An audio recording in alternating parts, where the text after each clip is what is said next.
सभी को जय माँ काली। कैसे हैं आप सभी लोग। आशा करती हूँ कि माता रानी की असीम कृपा आप सभी पर बरस रही होगी और माँ सबके अंदर के भंडार कर रही होंगी।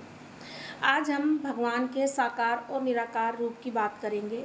ऐसे बहुत से लोग होते हैं जो कि भगवान के साकार रूप की पूजा करते हैं और ऐसे बहुत से लोग होते हैं जो भगवान के निरंकारी रूप की पूजा करते हैं। तो ये साकार और निरंकारी रूप क्या होता है और हमें ईश्वर की जो प्राप्ति करना है, जैसे जो मेन उद्देश्य जो होता है जो हमको करना है वो है भगवान की प्राप्ति करना।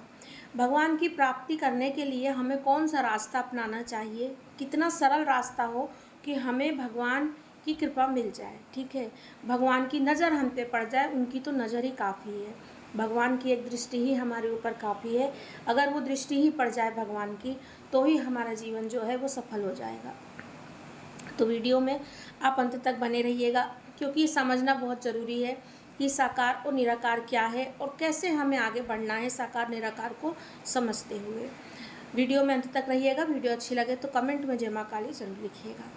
देखिए, भगवान का साकार रूप क्या होता है। वो रूप जो कि आप देखते हैं, श्री कृष्ण जी का अलग रूप है, भगवान शिव का अलग रूप है, माता पार्वती का अलग रूप है, माँ दुर्गा का अलग रूप है, माँ काली का अलग रूप है। हमारे इस धर्म में जितने भी देवी देवता हैं सबके अलग अलग रूप हैं। जिसको जो रूप पसंद आता है, जिसको जो रूप अट्रैक्ट करता है, जिसको जो रूप बहुत ज़्यादा प्रभावित करता है, वो उस रूप की पूजा करता है, या ये कह लिया जाए कि वो उसके आराध्य हो जाते हैं, इष्ट हो जाते हैं। निरंकार, निरंकार का मतलब होता है कि जिसका कोई आकार नहीं होता। जैसे कि भगवान शिव का लिंग रूप, भगवान शिवलिंग का शिव जी का जो लिंग रूप है, शिवलिंग क्या है, एक निरंकार रूप है, एक निराकार रूप है। भगवान शिव का जो शिवलिंग है वो निरंकार है, क्योंकि आपने कथा में भी सुने होंगे कि जब शिवलिंग की उत्पत्ति हुई थी तो शिव जी ने उसका आदि और अंत जानने के लिए ब्रह्मा जी और विष्णु जी को जब कहे थे ऊपर और नीचे दोनों तरफ जाने के लिए, तो किसी को अंत नहीं पता चला था। तो शिव जी का जो शिवलिंग है वो निरंकार है। अब हम ये तो जानते हैं कि साकार रूप क्या होता है और निरंकार क्या होता है।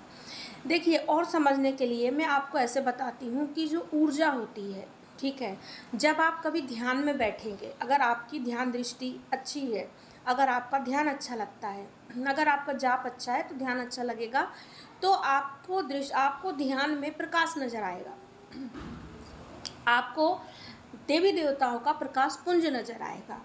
जिस भी देवी देवताओं की कृपा आप पर होगी आपको उस रंग का प्रकाश नजर आ सकता है। जैसे अगर माँ दुर्गा की आप पर कृपा है तो आपको ध्यान के माध्यम से लाल रंग का प्रकाश नजर आता है। हनुमान जी की कृपा होती है तब भी लाल या ऑरेंज पीले रंग का प्रकाश नजर आता है।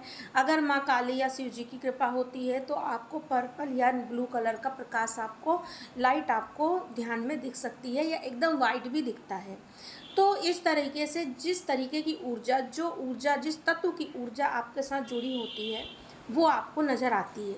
इससे ये समझ में आता है कि भगवान जो हैं वो क्या है, एक ऊर्जा का पुंज है, एक ऊर्जा है जिसका कोई आकार नहीं होता है, जिसका कोई हम विशेष नहीं बता सकते हैं कि इसका ये आकार है कि वो है। वो एक ऊर्जा है, वो एक परम तत्व है जो कि जिनका ना कभी जन्म हुआ है, ना जिनका कभी मरण हुआ है, ना तो उनकी मृत्यु हुई है। तो इस तरह से हम एक ऊर्जा की पूजा करते हैं, लेकिन साकार रूप में हम उस ऊर्जा के एक रूप को देखते हैं, उस ऊर्जा के एक रूप को हमें वो पसंद आता है और हम उसी के सहारे आगे भक्ति में बढ़ते हैं। अब जब भक्ति करते, ऐसे बहुत से लोग होते हैं जो डायरेक्ट निरंकार रूप की पूजा करते हैं। ऐसे बहुत से लोग संपर्क में भी हैं जो कि निरंकारी मतलब है, या फिर उस पद्धति से पूजा पाठ करते हैं तो घर में देवी देवताओं की पूजा नहीं करते हैं। वो क्या करते हैं कि सिर्फ हम निरंकारी को, तो मतलब हम भगवान को नहीं पूज रहे हैं तो कर क्या रहे हो, सिर्फ हम ध्यान लगा रहे हैं, ध्यान में आपको कुछ अनुभव हो रहा है। नहीं, ध्यान लगाना इतनी आसान बात नहीं होती है। ये बात वही समझ सकते हैं जो ध्यान लगाते हैं। ध्यान में उतरना इतना आसान नहीं होता है, दृष्टि पाना इतना आसान नहीं होता है। तो वो क्या करते हैं कि देवी देवताओं को छोड़ देते हैं और स्टार्टिंग से ही निरंकार रूप की पूजा शुरू कर देते हैं। देखिए, आप कभी भी जब पढ़ाई शुरू करते हैं तो सबसे पहले नर्सरी में पढ़ते हैं, नर्सरी के बाद ही आप ऊपर की क्लासों में जाते हैं। भगवान का निरंकार रूप को समझना ऊपर की क्लास या ऊपर के लेवल की बात है। और भगवान के साकार रूप की पूजा करना, जैसे कि हम नीचे के स्तर से हम पूजा शुरू करते हैं, मतलब कि हमको धीरे धीरे ज्ञान प्राप्त होता है। हम भगवान के साकार रूप की पूजा करते करते ही भगवान के निरंकार रूप को समझते हैं कि भगवान का निरंकार रूप क्या है। बिना साकार का हाथ पकड़े आप निरंकार की तरफ नहीं बढ़ सकते। बिना साकार को समझे आप निराकार के तरफ नहीं जा सकते। आपको निराकार रूप, भगवान के निराकार रूप को समझने के लिए सबसे पहले भगवान के साकार रूप को समझना पड़ेगा। जब आप पर भगवान की कृपा होगी, जब आप पर उस देवी देवता की कृपा होगी जिसका आप साकार रूप पूज रहे हैं, तो वो आपको अपने निराकार रूप का ज्ञान करवाएंगे, आपको ज्ञान देंगे, आपको तत्व ज्ञान की प्राप्ति होगी, जिसे कहते हैं तत्व ज्ञान। तत्व ज्ञान का मतलब होता है कि तब हमको ये भेद नहीं होता है कि भगवान का ये रूप है, ये रूप में भगवान है, इस रूप में भगवान है। तब हमको सारे देवी देवता जो होते हैं, हमको ये समझ में आ जाता है कि एक ही ऊर्जा, अलग अलग जो ऊर्जा है उसके अलग अलग रूप है। तो अगर निरंकार तक हमको, निराकार जैसे कि हम माँ काली को पूज रहे हैं, माँ काली का रूप हमको क्या हुआ, हमको बहुत अच्छा लगता है। माँ काली के गुण जो हमने पढ़े हैं, माँ काली की जो उत्पत्ति हमने पढ़ी है, वो हमको बहुत प्रभावित करती है। कुछ न कुछ चीज़ तो हमको प्रभावित करती है, जिसके कारण हम क्या करते हैं, उस तरफ खिंचते हैं, ठीक है ना। जब हम भगवान के उस रूप की पूजा करने लगते हैं, जब हम भगवान के उस रूप को समझने लगते हैं, क्योंकि उस रूप में भी ज्ञान छिपा होता है। जैसे माँ के हर रूप में, हर अंग में एक एक ज्ञान छिपा हुआ है। उनके बाल क्यों खुले हैं, उनके नेत्र लाल क्यों हैं, माँ की जीवा निकली हुई क्यों है, माँ के गले में मुंडों की माला क्यों है। हर तरह की उनका जो रूप है उसका एक अलग ज्ञान है। तो वैसे ही जब हमको साकार रूप का ज्ञान प्राप्त होता है, तब हमको माँ या कोई भी देवी देवता अपने निरंकार रूप का भी ज्ञान कराते हैं।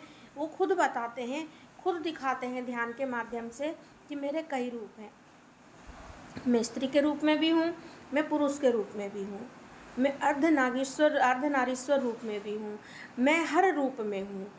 भगवान हमको ये ज्ञान कराते हैं। तो अगर हमको भक्ति में आगे बढ़ना है, अगर हमको भक्ति के मार्ग पर आगे चलकर भगवान की प्राप्ति करना है, तो आपको इन दोनों चीज़ों में उलझने की ज़रूरत नहीं है। मैंने एक जगह एक कमेंट में पढ़ी थी कि मैं भगवान के निरंकार रूप को पूजना चाहता हूँ, लेकिन मेरा ध्यान बार बार भगवान के साकार रूप की तरफ जाता है। तो आप इससे समझिए क्यों, क्योंकि बिना साकार को समझे आप निराकार तक नहीं सकते, जा ही नहीं सकते हैं। इसीलिए आपको साकार रूप को समझना होगा।